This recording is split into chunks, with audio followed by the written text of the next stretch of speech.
న్యూస్లో చూస్తాం కదా క్రూడ్ ఆయిల్ ప్రైసెస్ తగ్గుతున్నాయని.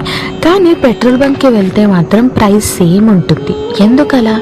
సింపుల్గా అర్థం చేసుకుందాం.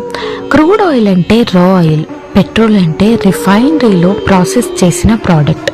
క్రూడ్ ఆయిల్ ప్రైస్ జస్ట్ ఒక పార్ట్ మాత్రమే పెట్రోల్ ప్రైస్లో. ఇండియాలో పెట్రోల్ ప్రైస్లో 50-60% ట్యాక్సెస్ ఉంటాయి. Central excise duty, state VAT. Crude cheap అయినా గవర్నమెంట్ ట్యాక్స్ తగ్గకపోతే పెట్రోల్ ప్రైస్ తగ్గదు.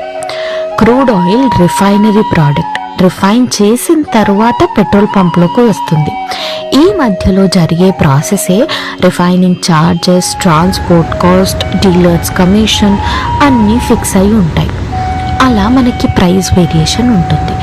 కంపెనీస్ చీప్గా క్రూడ్ కొన్నప్పుడు oil costly crude stock first cell చేస్తారు. అందుకే క్రూడ్ తగ్గిన పెట్రోల్ ప్రైస్ లేట్గా రియాక్ట్ అవుతాయి. ఇండియాలో పెట్రోల్ ప్రైస్ డైలీ రివిజన్ సిస్టంలో ఉంటుంది. కానీ elections, inflation control, revenue needs వల్ల ప్రైస్ని స్టేబుల్గా హోల్డ్ చేస్తారు. క్రూడ్ ఆయిల్ చీప్ అయితే ఇమీడియట్గా పెట్రోల్ చీప్ అవ్వడం అనేది చాలా మిత్తది. Petrol price crude plus tax plus refining plus transport and government policies అన్నీ కలిపి మన పెట్రోల్ ప్రైస్. క్రూడ్ తగ్గినా ట్యాక్స్ తగ్గకపోతే పెట్రోల్ ప్రైస్ తగ్గదు.